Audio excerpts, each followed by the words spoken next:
Coming up on the newsfeed, a look at Virginia Tech's recycling program. And how the long winter has affected the stink bug population in Blacksburg. Plus, how the Corps of Cadets are recruiting high school graduates. Those stories and more are coming up next.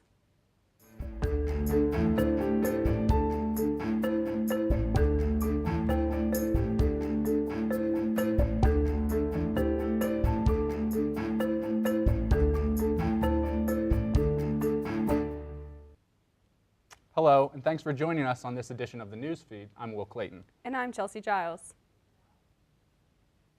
Marijuana reform is sweeping the nation, and one campus group is trying to bring similar policy changes to Virginia Tech. On Monday, April 4th, Maryland Governor Martin O'Malley signed a bill decriminalizing possession for small amounts of marijuana, becoming the 17th state to do so. 21 states currently have legal medical marijuana, and 2 states in Colorado and Washington have full-out legalization. A study conducted by the Pew Research Center released April 2nd shows support for marijuana is at its highest ever, with 54% of Americans favoring legalization. One student group hopes the national support for drug reform will help enact changes at the local level. Virginia Tech's chapter Students for Sensible Drug Policy attended SSDP's Mid-Atlantic Regional Conference this weekend in Richmond. We hope to use what we learned at the conference to better influence our own policies here at home, like Virginia Tech's Good Samaritan policy and the Zero Tolerance policy, in order to create a safer and less punitive environment here on campus. More information on the group can be found at www.ssdp.org. The dining services at Virginia Tech have been stepping up their recycling efforts. For more on this, here's Brendan Susserman. Thanks, Chelsea. Ever since Virginia Tech began its sustainability program in 2008, composting has been the biggest and most successful of all recycling programs implemented.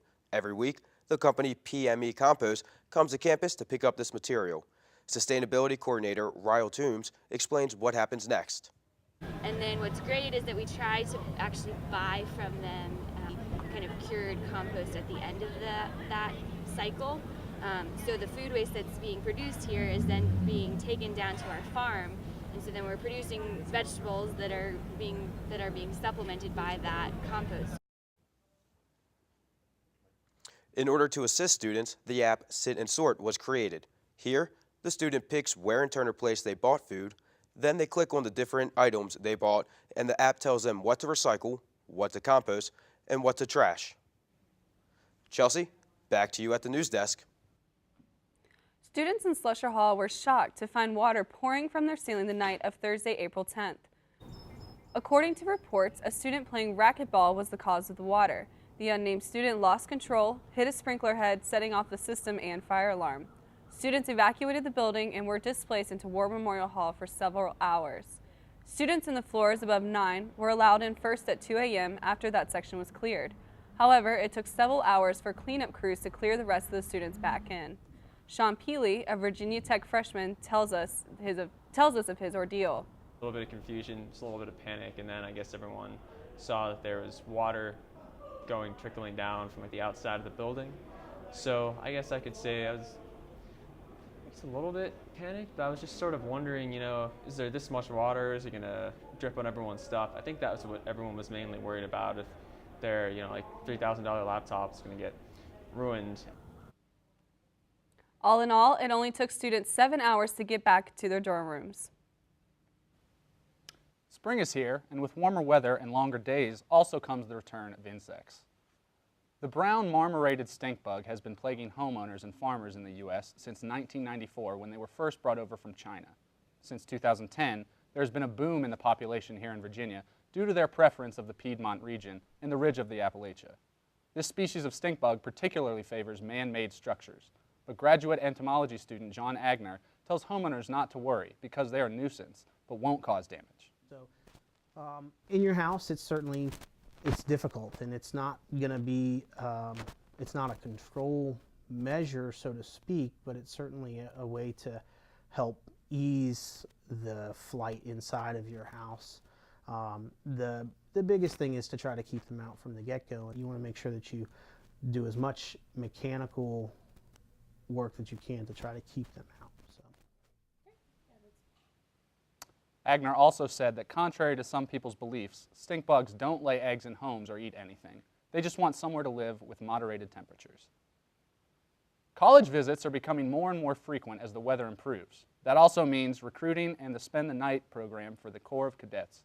Reporter Brian Haggerty has more.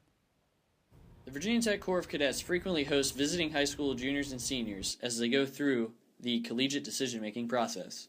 Strong recruiting numbers in the Spend the Night program, which allows visiting high schoolers to stay overnight with cadets in the barracks and gives them insight onto Corps life, has also pushed for the construction of 2 new dormitories for the ever-growing Virginia Tech Corps of Cadets. Cadet Baker, the regimental recruiting officer, had this to say. In addition to that, the Spend the Night programs are incredibly successful. 90% of the folks who come to a Spend the Night program and then also come to the Corps are staying for the 4 years. It's a good way to show them, hey, this is the lifestyle that you're choosing by coming to the Corps of Cadets. It's a little bit different than your average college student, but they're a much more better prepared to assimilate with the lifestyle. During their visit, prospective cadets, referred to as prospects, get an intimate view of day-to-day life in the Corps. Exercise habits, physical training, academics, and daily cadet responsibilities and functions are all part of the experience for prospects. The Spend the Night program has become a crucial part of the recruiting process for the Corps of Cadets and has helped boost the entire regiment to over 1,000 cadets. This has been Brian Haggerty reporting for the Newsfeed. Thanks, Brian. I look forward to seeing the new class of Corps of Cadets next year. That will wrap up this edition of the Newsfeed. I'm Chelsea Giles. And I'm Will Clayton. Thanks for watching. We'll see you next time.